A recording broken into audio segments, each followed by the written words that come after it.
Live from Fargo and serving you on TV, online, and on the go. This is Valley News Live at 10. Where am I going to live? Where am I going to go? And what am I going to do?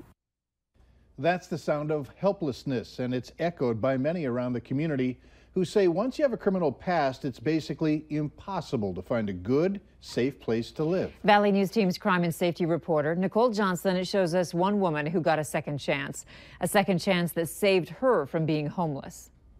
It took a long time to get to where I am. Inside a charming Moorhead home lives a kind woman by the name of Kim Brovold. She lives here with her husband, but life wasn't always this good. Basically, it had to do with alcoholism is how I got to where I did. She was married, raising children, and living the dream, but that quickly changed after multiple DUIs and some other troubles with the law. Trying to get back up, and getting back up is, you know, you keep getting pushed back, and that's how people end up homeless and the whole thing. Struggling with staying sober, she lost a job and couldn't pay her fines in full. And because of that, she says no one would rent to her. It was frustrating because you start to feel, you know, like this piece of crap. Do I dare look at something else? Am I good enough to look at something else? Am I really this bad person? Am I really this horrible person that doesn't deserve a place to live? She's not alone. We heard from over a dozen other people with their own stories of a skeleton in their closet, preventing them from finding housing that's stable, affordable, and safe. To find out how difficult it is, I tried myself. I called over a dozen apartment buildings in the area and asked if you would rent to someone if they had a felony on their record. No one told me no, flat out. They all say something along the lines of, it depends. It depends on what type of crime you committed, how long ago it happened, and how it stacks up with other factors like your credit score. It's very challenging for individuals because it is subjective. Cody Schuler is the FM Coalition for Homeless Persons Director and recognizes the problem. It's very tough, yeah. The coalition has started a program that's privately funded. It gives property companies who choose to participate a fallback plan.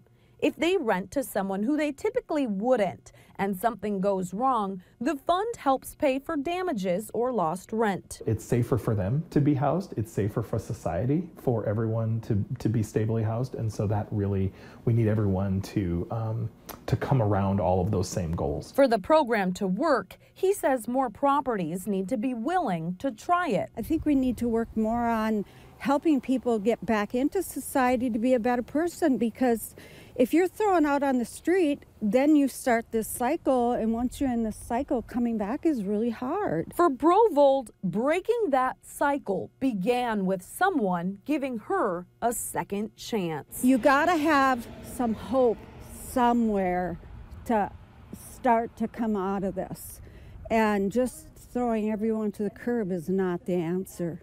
Nicole Johnson, Valley News Live. In order to be part of the landlord mitigation program, the person having a hard time renting a place needs to be referred to the program. If you want to help, you can donate to the FM Coalition for Homeless Persons or suggest to your rental property that they participate. We're wrapping up a quiet day and preparing for what's to come tomorrow. Hutch, time to get out the snow shovels? For some of us, yes. Now, the first half of the day will be pretty quiet, but we're expecting in the afternoon hours for snow to already be developing in our southernmost counties. And as it works its way northward into the evening hours, there will already be some accumulation in our southern counties.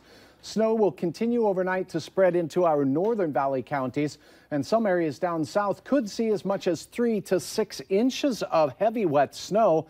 It will be driven by a little bit of wind from the east up to 20 miles per hour as well.